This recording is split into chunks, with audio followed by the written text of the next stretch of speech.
ముఖ్యమంత్రిగా రేవంత్ రెడ్డి గారి సారథ్యంలో 14 ఎంపీ స్థానాలు తగ్గకుండా కాంగ్రెస్ పార్టీ గెలుస్తుంది. తెలంగాణ రాష్ట్రంలో 100 రోజుల పాలనలో తెలంగాణ రాష్ట్ర ప్రజలకు స్వర్ణయుగంగా ఇచ్చిన 6 గ్యారంటీలను 100కు 100% నెరవేర్చే విధంగా అర్హులైన ప్రతి ఒక్కరికి నేరుగా పరోక్షంగా ప్రత్యక్షంగా 6 గ్యారంటీలను ఇచ్చే విధంగా ముఖ్యమంత్రి గారి ప్రణాళిక ఉంది. రేవంత్ రెడ్డి గారు ఎన్నికలు కాకముందు ఒక మాట చెప్పారు. కాంగ్రెస్ పార్టీ వచ్చిన 100 రోజుల్లోనే మేము మీకు ఇవ్వాల్సిన 6 గ్యారంటీలు నెరవేరుస్తామన్నారు. భద్రాద్రి రాముని సాక్షిగా గృహజ్యోతి, అదేవిధంగా మేడం సోనియా గాంధీ బర్త్డే సందర్భంగా ఉచిత బస్సు, అదేవిధంగా 10 లక్షల ఆరోగ్యశ్రీ పథకం. అంటే ప్రజలకు మేలు చేసే విధానాన్ని కాంగ్రెస్ పార్టీ ఎప్పుడు మరవదు. ఈ బీఆర్ఎస్ నాయకులు ఒక మాట చెప్తున్నాను, మీరు కళ్ళుండి చూడలేని కబుతులు, చెవులున్న వినలేని దుర్మార్గులు మీరు. అంటే ప్రజలకు మేలు చేసే ఏ పథకం కూడా కాంగ్రెస్ పార్టీ చేపట్టొద్దు. అట్లా చేపడితే కాంగ్రెస్ పార్టీకి మంచి పేరు వస్తుంది. సాధ్యమైనంత వరకు సోషల్ మీడియా ద్వారా మన బురద చల్లండి. రేవంత్ రెడ్డి గారు అట్లా చేస్తుర్రు, రేవంత్ ఇట్లా చేస్తారు మాట్లాడడానికి. రాష్ట్రంలో బీఆర్ఎస్ పార్టీ 2018-19 ఎన్నిక తర్వాత 3016 రూపాయలు ఇస్తున్న నిరుద్యోగ భృతి ఎక్కడ పోయింది? నిరుద్యోగ భృతి సంబంధించినటువంటి 5 సంవత్సరాలుగా మాట్లాడాలని ఈ దుర్మార్గులు కాంగ్రెస్ పార్టీ 100 రోజుల్లో అమలు చేస్తుంటే ఏడవలేక ఏదో ఒకటి సాకు చెప్పడానికి రైతులు ఎంతగానో ఎదురు చూస్తున్నట్టు రైతు బంధు ఏమైనట్టు 100 రోజుల పరిపాలనలో ఇక్కడ రాష్ట్ర ప్రజలు సంతోషంగా అనుకోవచ్చా? అదే కేసీఆర్ మూడోసారి కూడా అధికారంలోకి వస్తే ఈ పాటికి రైతుల కళ్ళల్లో ఆనందం చూసే వాళ్ళము, రైతు బంధు కూడా పడేది. ఇప్పటికే కరెంటు కష్టాలు, నీటి కష్టాలు కూడా మొదలైనాయని చెప్పి బాధపడుతుంది తెలంగాణ రాష్ట్ర ప్రజలు అని చెప్పి కేటీఆర్ మాట్లాడుతున్నారు. అంటే వాళ్ళు ఒప్పుకుంటారు కదా, గత 10 సంవత్సరాలుగా ఏమీ జరగలేదు అని చెప్పి. ఇప్పుడు 10 సంవత్సరాలుగా మీరు అభివృద్ధి చేసి ఉంటే, గట్టి వ్యవహారం చేసి ఉంటే, పథకాలు అమలు చేసి ఉంటే ఇప్పుడు కరెంట్ కొత్త అంటారు కదా, ఎందుకు వచ్చినాయి వాళ్ళు అంటారు కదా. ఏమని అంటే 10 సంవత్సరాలుగా లేని అభివృద్ధిని చూపించి ఏదో మేము సాధించమని చెప్పుకొని తప్ప కాంగ్రెస్ పార్టీ 100కు 100% రైతు బంధు ఇస్తుంది, అర్హులను మాత్రమే. ఇప్పుడు మీరు ఉండండి, ఇప్పుడు నా దగ్గర కారు ఉంది, నాకు ఒక మంచిగా లగ్జరీ ఒక ఫ్లాట్ ఉంది. ఇప్పుడు నేను కూడా తీసుకోవాలి, ఏది మన గృహజ్యోతి పథకం తీసుకోవాలా, లేకుంటే నేను 200 యూనిట్ల పథకం తీసుకోవాలా, లేకపోతే నేను ఏది మన గ్యాస్ సిలిండర్ 5 రూపాయలు తీసుకోవాలా? చెప్పండి మీరే. రైతు బంధుల గుట్టలకు, కొండలకు, బ్రిడ్జ్లకు రైతు బంధు ఇచ్చినటువంటి బీఆర్ఎస్ వారకులు ఎవరికి ఇచ్చారు? అందరాలు భూస్వాములకు, పెత్తందారులకు, కల్వకుండ్ల కుటుంబానికి అనుకూలంగా భజన చేసి భజన పల్లకి ఇచ్చిర్రు. మీకు దమ్ముందా చెప్పనీకి? గుట్టల కొండలు కూడా ఇస్తారా? 200 ఎకరాల గుట్ట కొండకు కూడా 25 లక్షల రూపాయలు ఇచ్చిన ఘనత ఏమందంటే అప్పట్లో కేసీఆర్ దక్కింది. అది ప్రజలు ఏమార్చుకుంటూ ఏడ్చుకుంటూ అది ఇబ్బంది పడతా ఉంటే ఏ మాటలు లేవు. కానీ ఇప్పుడు కాంగ్రెస్ పార్టీ పథకాలు ఏమో చేస్తూ ఉంటే కాంగ్రెస్ పార్టీ వల్ల కాదు. అంటే ఇప్పుడు మేము మా మేనిఫెస్టో వచ్చింది. మా మేనిఫెస్టోలో మేము 500 రూపీస్ సిలిండర్ అన్నాము, వాళ్ళు 400 అన్నారు. అంటే వాళ్ళకి కరెక్టా? అంటే మా తప్పు. మేము ఫ్రీ బస్ అన్నాము, వాళ్ళు అదే తీసుకొచ్చారు. అంటే కాంగ్రెస్ పార్టీ చేసేది చెప్పింది కరెక్టే. కాంగ్రెస్ పార్టీ 100కు 100% ప్రజలకు క్షేమం కోరుతుంది చెప్పి తెలిసి మా మేనిఫెస్టోని కాపీ కొట్టి ఎక్కడ తగ్గించాల్సి 100 రూపాయలు తగ్గించి 2500 రూపాయలు మేము ఇస్తున్నాం గృహజ్యోతికి. అంటే అట్లా కదండి. ఇప్పుడు కేంద్రంలో కాంగ్రెస్ పార్టీ అధికారంలోకి వస్తే అమలయ్యే పథకాలు తొందరగా అవుతుందని చెప్పారు. రాష్ట్ర ప్రభుత్వంలో కాంగ్రెస్ పార్టీ స్పష్టంగా రైతు బంధు కానివ్వండి, రుణమాఫీ కానివ్వండి, ఇచ్చే 6 పథకాలు కూడా గ్యారంటీలకు స్పష్టంగా మేము అవగాహన ఉంది ముఖ్యమంత్రి గారికి. ఏదో టీఆర్ఎస్ పార్టీ ఏదో మాట్లాడితే కానీ మన టీవీలోకి రావడం కోసం మాట్లాడుతున్నారు. నేను ముఖ్యమంత్రి గారికి, అదేవిధంగా హోమ్ మినిస్టర్, మన హెల్త్ మినిస్టర్ గారికి ఒక చిన్న రిక్వెస్ట్ చేస్తున్నా. ఏంటంటే వీళ్ళందరికీ బీఆర్ఎస్ నాయకులకు అందరికీ కంటి చూపు విషయంలో కూడా ఒక ప్రత్యేక టెస్ట్ చేయించండి. కాబట్టి ఆ ముఖ్యమంత్రి గారు చొరవ తీసుకోవాలి దాని విషయంలో. హెల్త్ మినిస్టర్ గారు చొరవ తీసుకోవాలి. బీఆర్ఎస్ నాయకులు ప్రతి ఒక్కరికి వాళ్ళందరికీ మతి భ్రమించింది, అదేవిధంగా కంటి చూపు మందగించింది. ఇలాంటి వ్యత్యాసాన్ని గుర్తించలేని వ్యవస్థ ఉంది. ఇప్పుడు ప్రజల సంక్షేమం కోసం పాటుపడే వ్యవస్థ ఉంది. ముఖ్యమంత్రి గారిని నేరుగా అప్పుడున్న మంత్రులు కలిసేవారు కాదు, ఇప్పుడు నేరుగా ప్రజలు కలుస్తున్నారు. అయితే ఇప్పుడు రాబోయే పార్లమెంట్ ఎలక్షన్లో తెలంగాణలో ఒక్క సీటు కూడా బీఆర్ఎస్ని గెలవనీయమని చెప్పి రేవంత్ రెడ్డి గారు మాట్లాడితే దానికి సవాలుగా కేటీఆర్ గారు 17 సీట్లు పక్కన పెడితే గతంలో నువ్వు ఎంపీగా గెలిచినట్టు మల్కాజ్గిరిలోనే గెలిచి చూపిస్తా అని చెప్పి కేటీఆర్ గారు సమాధానం ఇవ్వడం జరిగింది కదా. మరి ఎట్లా ఉండబోతుంది అక్కడ మల్కాజ్గిరిలో చూసుకుంటే బీజేపీ నుండి ఈటెల రాజేందర్ కూడా ఉన్నారు. మల్కాజ్గిరి భారతదేశంలోనే అతిపెద్ద నియోజకవర్గం, ఎట్లా ఉండబోతుంది? సరే, ఇప్పుడు 6 గ్యారంటీల నమ్మకం పైన ముఖ్యమంత్రి రేవంత్ రెడ్డి పనితీరు పైన రేపు ఎన్నిక ఉంటుంది. చెప్పారు రెఫరెండం అని చెప్పారు, నా ఎన్నికకి ఇది రెఫరెండం అని చెప్పారు. రాష్ట్రంలో అంత డేరుగా అంత వ్యవస్థగా మాట్లాడే దమ్ము ఎవరికైనా ఉందా? రేపు ఎన్నికల్లో నేను చెప్పిన 6 గ్యారంటీలు, మేము ఇస్తున్న 6 గ్యారంటీలు నమ్మి ఓటేమని చెప్పి దమ్ము ఎవరికైనా ఉందా? అలాంటి వ్యవస్థ కేవలం కాంగ్రెస్ పార్టీ నాయకునికే ఉంది, అది రేవంత్ రెడ్డి గారికే ఉంది. ఏదైనా ఓపెన్ హార్ట్గా మాట్లాడతాడు. మీకు దమ్ముడు చెప్పండి. బీఆర్ఎస్ నాయకులకు దమ్ముంటే రేపు ఎన్ని సీట్లు గెలుస్తో చెప్పండి. కేటీఆర్ గారు ప్రతిసారి ఏదో ఒక మాట్లాడి రేవంత్ రెడ్డి గారు అట్లా చేస్తున్నారు. కావాలని సోషల్ మీడియాలకు మాట్లాడి వాళ్ళతో డబ్బు పెట్టించుకుంటా వాళ్ళతో ఏదో చిల్లర లెక్క చేస్తున్నారు. కానీ కాంగ్రెస్ పార్టీ ఎవరి హక్కులను కాలు రాయదు. మీరు 10 సంవత్సరాలు అధికారంలో ఉన్నప్పుడు మీడియా హక్కులను కారు రాశారు, ఉద్యోగుల హక్కులను కారు రాశారు. ఎవరికి కూడా రాజకీయంగా ఏదో ఒకటి చేయాలి, ఎవరు చేసినా కూడా మన ధర్నాలు చేయొద్దు, వాళ్ళ హక్కులని వాళ్ళకు అడగొద్దు, మేము చెప్పిందే నడవాలి, మా రాజ్యం అనే వ్యవస్థలో బీఆర్ఎస్ చేసినప్పుడు ఇప్పుడు అన్ని వాళ్ళకి గుర్తుకొస్తుందా ఇప్పుడు ఆ రాజకీయం అంతా? అంటే మీరు ప్రజాస్వామ్యాన్ని పరిహాసం చేసి ప్రజాస్వామ్యాన్ని హేళన చేస్తుంటే మేము చూస్తూ కూర్చోవాలా? కాదు, మీరు ఇష్టం మాట అయిపోతుందా? ఇప్పుడు మీరు కూర్చొని 6 నెలల్లో గవర్నమెంట్ అయిపోతాను మేము ఊరుకుంటామా? చెప్పండి. ప్రజలు ప్రత్యక్షంగా ఎన్నిక చేసుకున్న ప్రభుత్వం ఇది. కావాల్సిన మేడకన్నా 5 సీట్లు ఎక్కువనే మాకు. 6 నెలల్లో కేసీఆర్ సీఎం అవుతాడు, కాంగ్రెస్ పార్టీ గవర్నమెంట్ పిచ్చోళ్ళ మా ఇక్కడ అంటారు కదా, వాళ్ళు అంటారు కదా. అంటే వాళ్ళు అన్నదానికి చెప్పిన మాట. రేవంత్ రెడ్డి గారు కూడా మేము గేట్లు తెరిస్తే కాంగ్రెస్ పార్టీలోకి చేరడానికి సిద్ధంగా ఉన్నారని చెప్తున్నారు కదా. బీఆర్ఎస్ ఖాళీ అయిపోతుంది, బీఆర్ఎస్ అని పేరు ఎప్పుడు మారిందో అప్పుడే టీఆర్ఎస్ పని అయిపోయిందని చెప్పి మాట్లాడుతున్నారు కదా. అంటే ఇంకా కాంగ్రెస్ పార్టీలో చేరడానికి బీఆర్ఎస్ నాయకులు సిద్ధంగా ఉన్నారా? అంటే ఏమిటంటే తెలంగాణ పదాన్ని చంపేసి, తెలంగాణ వాదాన్ని చంపేసి, తెలంగాణ వాదుల వాళ్ళ హక్కులను కాలరాసి, తెలంగాణ అమరవీరుల కుటుంబాలను దూరం పెట్టి, తెలంగాణ నిరుద్యోగులను అవమానపరిచి, తెలంగాణ వాదాన్ని, తెలంగాణ విధానాన్ని, తెలంగాణకు ఆత్మధైర్యాన్ని, తెలంగాణ ఆత్మస్థైర్యాన్ని కూడా తాకట్టు పెట్టినటువంటి కేసీఆర్ తెలంగాణ గురించి మాట్లాడే నైతిక హక్కు లేదు వాళ్ళ కుటుంబానికి ఎవరికి. బీఆర్ఎస్ పార్టీ చేసినప్పుడే మీకు సంబంధించిన వ్యవహారాలకు తెలంగాణ నుంచి మీకు రుణం తెగిపోయింది, రుణబంధం వెళ్ళిపోయింది. 2 సార్లు మీరు టీఆర్ఎస్ పదం పైన ఓటేశారు. ఆ రుణబంధాన్ని తెలంగాణ ప్రజలు మీతోని వదులుకున్నారు. తెలంగాణ కాంగ్రెస్ పార్టీ అధ్యక్షునిగా, తెలంగాణ రాష్ట్ర ముఖ్యమంత్రిగా రేవంత్ రెడ్డి గారు ఉన్నారు. అంటే తెలంగాణ పదాన్ని ఎవరు కాపాడింది? మీరు చెప్తారా? భారత తెలంగాణ రాష్ట్రం చెప్తారా మీరు? మీకు ఒక రాష్ట్ర అధ్యక్షుడు ఉన్నాడు. అంటే వ్యవహారాలు ఎట్లుందంటే మేము ఏదో పొడుస్తాము అంటే 100 రూపాయలు జోబులో పెట్టుకొని యుద్ధం గెలిచిన అయిపోయింది.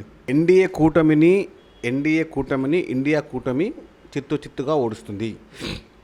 ఇది రాసి పెట్టుకోండి. ఒక్కోసారి అనుకోకుండా మళ్ళీ బీజేపీ కూడా గెలిస్తే. ఇప్పుడు తెలంగాణలో ఆ టాపిక్ కవిత అరెస్టు, అక్కడ ఢిల్లీ కేజ్రీవాల్ సీఎం కేజ్రీవాల్ గారి అరెస్టు ఎట్లా చూడవచ్చు? ఇప్పుడు వస్తున్న ఈ ఎలక్షన్ తరుణంలోనే రాజకీయ కోణంలో చూడొచ్చా? ఏ విధంగా చూడవచ్చు ఇది? ఇప్పుడు ఏంటంటే ఇప్పుడు తెలంగాణ రాష్ట్రంలో బీఆర్ఎస్ పార్టీని లేపడానికి బీజేపీ పార్టీ జాకీలు మరి ఇంకా సిలిండర్ పెట్టి లేపుతూ ఉంది.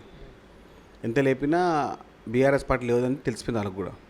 కాబట్టి ఉన్న 17 స్థానాల్లో తల ఒక్కొక్క సీటు, ఎంఐఎం ఒక సీటు, బీజేపీ ఒక సీటు, బీఆర్ఎస్ సీటు పంచుకుంటాయి.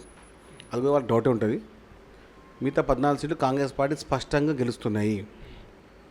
స్పష్టంగా కాంగ్రెస్ పార్టీ తెలంగాణ రాష్ట్రంలో 14 పార్లమెంట్ స్థానాలు గెలిచి దేశంలో సోనియా గాంధీ గారికి, రాహుల్ గాంధీ గారికి, మల్లికార్జున ఖర్గే సారథ్యంలో 100% కాంగ్రెస్ పార్టీ తెలంగాణలో మంచి మెజారిటీ సీట్లు సాధిస్తుంది. రాజకీయాలు చేయడానికి కాంగ్రెస్ పార్టీ ఎప్పుడు సిద్ధంగా ఉంటుంది, కానీ ప్రజల సంక్షేమం కోసం మాత్రమే. అధికారం కాంగ్రెస్ పార్టీ కొత్త కాదు, బీఆర్ఎస్ కొత్త, బీజేపీ కొత్త. మాట మీద ఉండి ఒక మంచి మాట మాట్లాడితే వాళ్ళ తలలు ఇద్దరు తలలు వేముకనవుతాయి. ప్రతిరోజు అబద్ధం మాట్లాడకపోతే వాళ్ళకు పూట గడవదు వాళ్ళకు. అయితే బీఎస్పీ లాంటి జాతీయ పార్టీకి చెందిన రాష్ట్ర అధ్యక్షుడు ప్రవీణ్ కుమార్ గారు బీఆర్ఎస్లో కలవడాన్ని దాన్ని ఎట్లా చూడొచ్చు?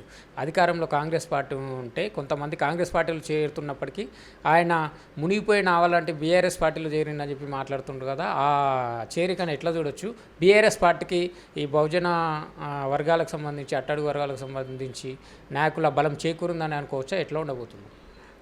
ఒకటే మాట అండి, గెలుపు గుర్రం కీలు గుర్రం నమ్మినట్టుంది. గెలుపు గుర్రం బీఎస్పీలో ఉన్నటువంటి మంచి నాయకునిగా ఎదగాల్సిన ఆర్ఎస్ ప్రవీణ్ కుమార్ గారు కీలు గుర్రం అంటే ఉండగా ఇప్పుడు కేసీఆర్ గెలుపు గుర్రంపై కీలు గుర్రం పంచాంగం ఇద్దరు వచ్చి గెలవలేరు. రాజకీయం చేయాలనుకుంటే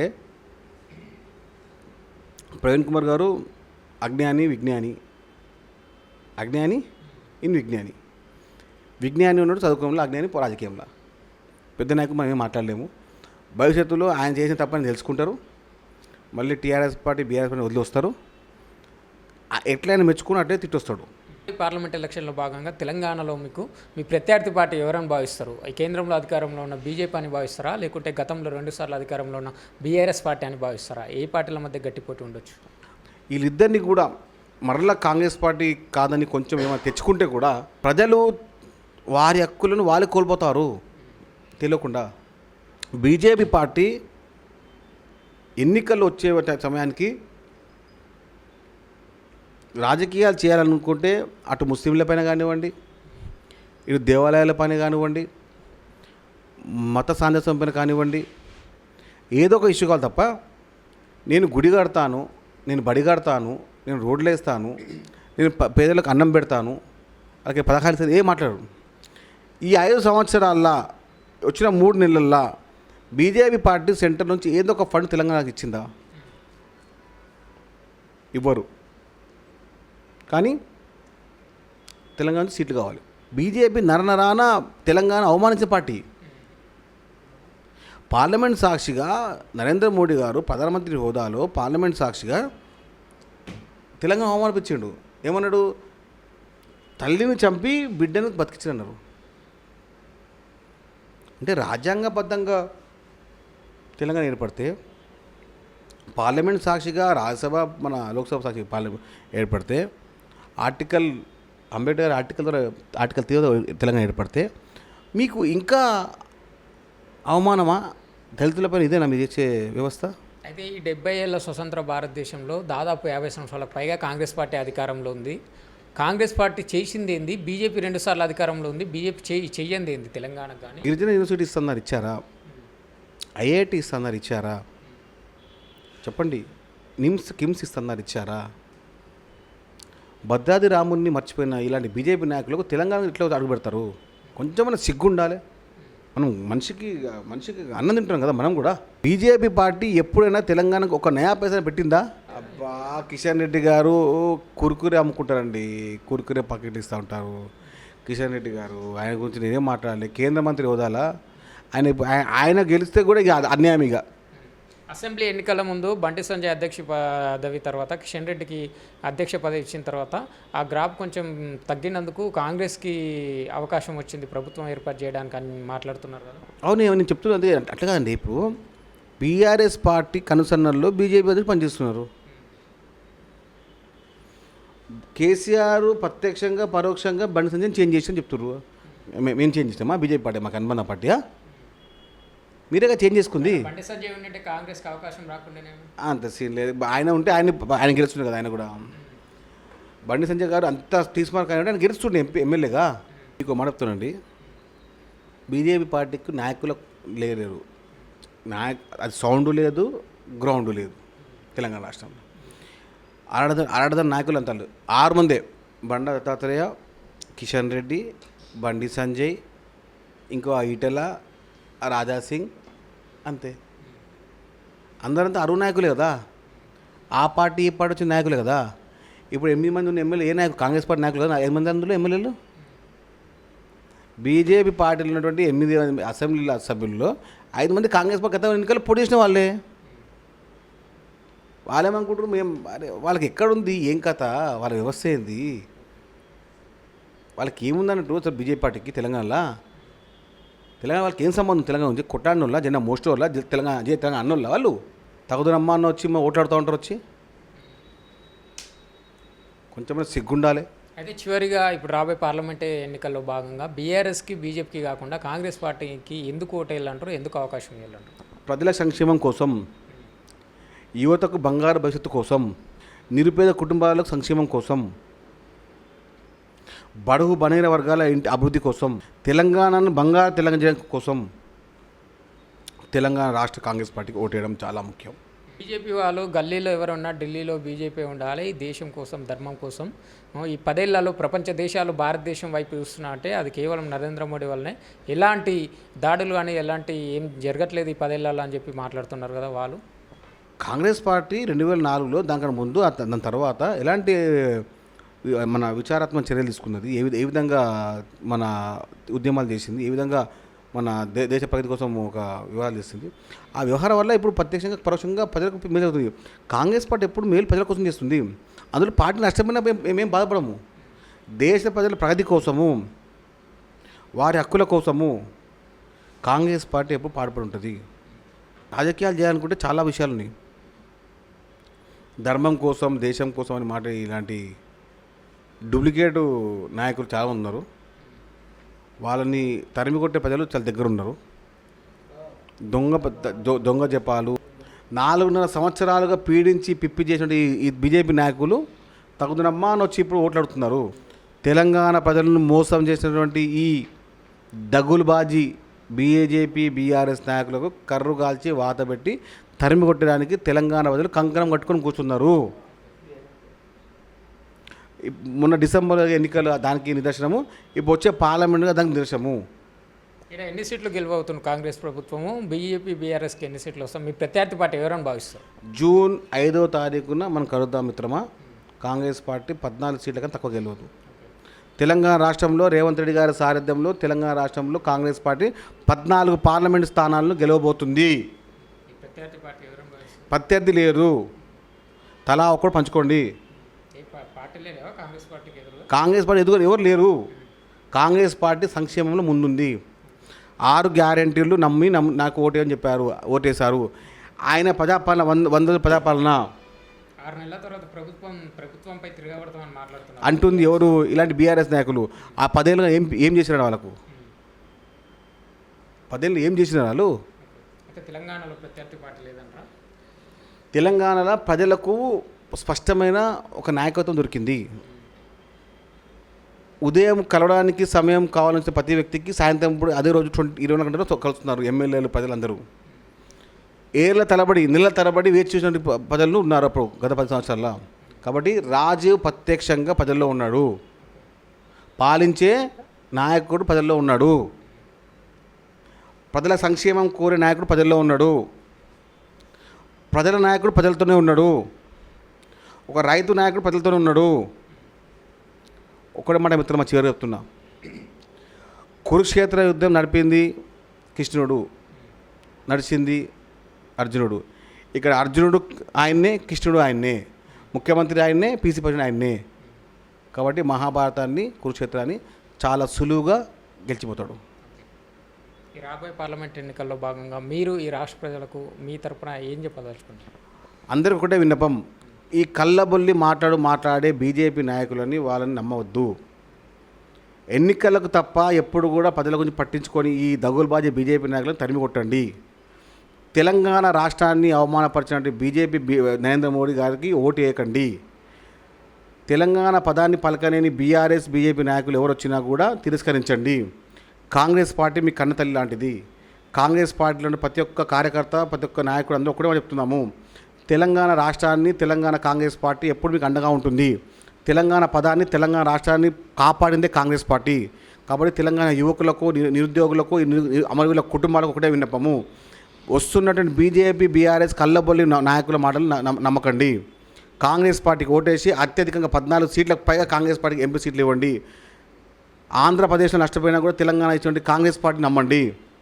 ముఖ్యమంత్రి రేవంత్ రెడ్డి గారి నాయకత్వాన్ని నమ్ముతున్నారు ప్రజలు. నాయకుడు ప్రజల్లో ఉన్నాడు, ప్రజల కోసం రైతు నాయకుడు ప్రజల్లో ఉన్నాడు. ఒకటే మాట చెప్పినాడు, 100 రోజుల్లో అన్ని 6 పథకాలు అన్ని వర్గాలకు పథకాలు అంతా చెప్పారు. యుద్ధ ప్రాతిపదిక అన్ని పనులు అవుతున్నాయి. వచ్చే 5 ఏళ్ళు, మరి ఆ పైన వచ్చే 5 ఏళ్ళు కాంగ్రెస్ పార్టీ కోసం ప్రజలు సిద్ధంగా ఉన్నారు.